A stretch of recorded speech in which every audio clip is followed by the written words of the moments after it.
Medya Baronu'na hoş geldiniz. Bu videomuzda sizinle çevirileriyle haberdar olduğumuz Yunan spikerin son konuşmaları hakkında tartışacağız. İddia ettiği gibi Türk savunma sanayi yetersiz mi? Veya kendi kullandıkları şeyler daha mı iyi? Bunlara da göz gezdireceğiz. Başlayalım. İlk başlarda diyorum, yarıda olsa doğruları konuşan ve bizim de bu yüzden takip ettiğimiz Yunan spiker, yakın zamanda Libya üzerinden Türk araçlarını değerlendirdi. Libya hükümetine destek olarak gönderdiğimiz araçlar Suriye'de olduğu gibi burada da teste tabi tutuldular. Yunan spiker de araçların son akıbetleri üzerinden bir yorumlama yaptı. Ama nasıl bir yorumlama? Gelin inceleyelim. Yaptığı ilk yorum Bayraktar insansız hava araçları üzerine. Düşürülmelerinin kolay olduğunu ve eğitimli bir operatörün kolayca düşürebileceğini belirtiyor. Καταρρίπτονται πάρα πολύ εύκολα. Αρχικά το να υπάρχει ένας καλός χειριστής ο οποίος να έχει την επαρκή εκπαίδευση. Bayraktar'a doğrudan bakarsak yavaş olsa da 24.000 fitte uçabilen az gizlilikte bir sistem. Profesyonel orduların hava savunmasıyla düşürmesi kolay olsa da Hafter gibi bir grubun 20.000 fit gibi bir yükseklikte düşürmesi zor. Düşen İHA'nın fotoğraflarının ayrıca medyaya servis edildiğini de unutmayalım. Eğer gerçekten vurulsaydı yere düşene kadar toplu bir parçası kalmazdı. Muhtemelen dendiği üzere teknik aksaklıktan dolayı acil iniş yapmak zorunda kaldı. Yani bu konuda bir sıkıntımız yok. Ayrıca düşen İHA'yı da fantazilerinde kullanabilirler. Çünkü yazılımı gömülü olduğu için 30-40 tane daha sağlam kalmış İHA ele geçiremedikleri sürece yazılımı kıramazlar. Büyük ordu seviyesinde savaşlarda da zaten bu İHA'lar değil de jet motorlu hızlı İHA'lar kullanılacağı için düşme konusu pek mühim değil. Sadece jet motorlu İHA'larımızın da bir an önce yapılmaya başlanması gerekli. Tek problem bu. Diğer bir söylediği ise BMC'nin kirpi ve vuran araçları üzerine. Bunların kalitesiz kopyalar olduğu ve kolay, basit araçlar olduğu iddiası. Αυτά λοιπόν τα οχήματα, τα πολύ διαφημισμένα, εστάλησαν πού να δοκιμαστούν στη Λιβύη. Εκεί λοιπόν διαπιστώθηκαν ένα σωρό προβλήματα. Kopya konusuna en son toplu bir şekilde değineceğim ama aracın amacına gelirsek. Bu araç zaten bir saldırı aracı değil. Ana amacı savaşın ortasında bulunmakta değil. Bir koruma altında personeli bir yerden başka bir yere taşımak. Bu korumayı küçümsemek de tavuktan yani ejderha yumurtlamasını beklemek gibi bir şey. Test edildikleri ve kendi ülkemizde doğuda gördüğümüz üzere özellikle kirpiler ateşle bilendiler. Birçok mayına, patlayıcıya karşı askerimizi korudular.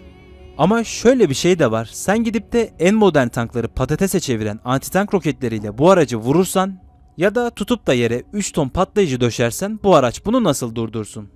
Bugün Suriye'de birçok tankın vurularak devre dışı kaldığını görüyoruz. Ama imha olması o tankın kötü olduğu anlamına gelmez. Hafter'in ele geçirip medyada paylaştığı sıkıntıları bunlar dediği görseldeki problem de biz değil Libya hükümetiyle alakalı. Buradaki paralı askerler ordumuz gibi değil. TSK'dan bir aracın ele geçirilmesi çok zor. Ama Libya askerleri bir sıkıntılı durumda bu araçları bırakıp kaçıyorlar. Haliyle o da Hafter'in eline geçmekte. Diğer söylenilenleri de görselde görüyorsunuz. Manevrasının az olduğu, silahının tepkisi gibi konular. Başta dediğim gibi aracın ana amacı savaşmak değil insan taşımak.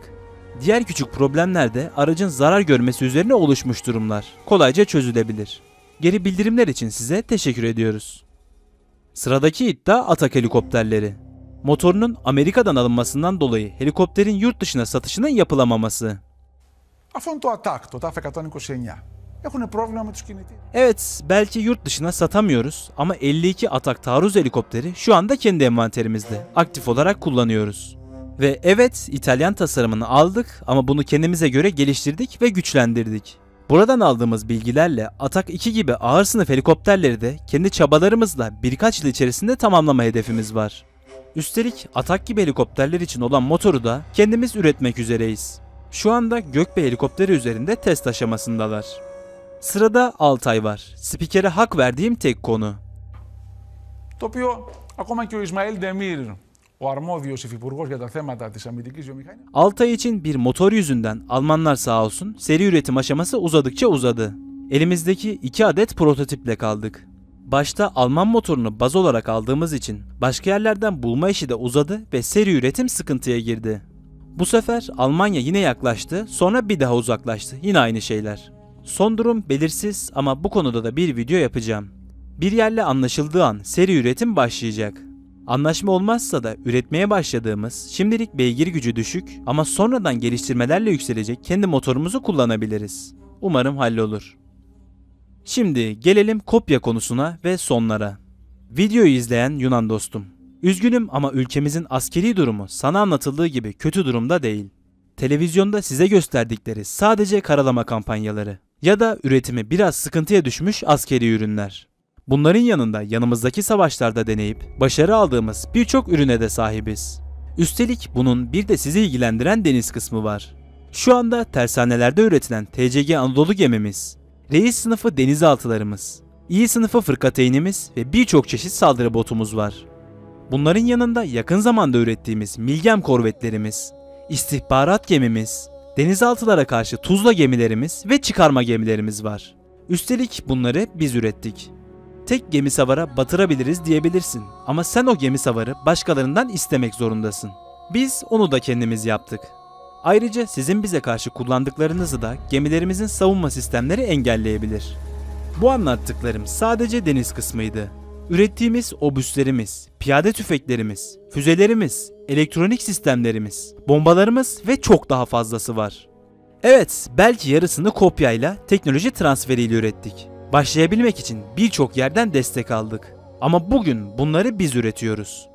Madem kopya ile yapılabiliyor, siz de yapın. Sizin ürettiklerinizi de görelim. Biz bugün kendisi üreten Aselsan'a, Havelsan'a, BMC'ye ve birçok şirkete sahibiz. Siz sırf Akdeniz için ülkelerle anlaşmaya çalışırken biz çoktan işe koyulduk ve dört tarafımızda düşmanlarla savaşıyoruz.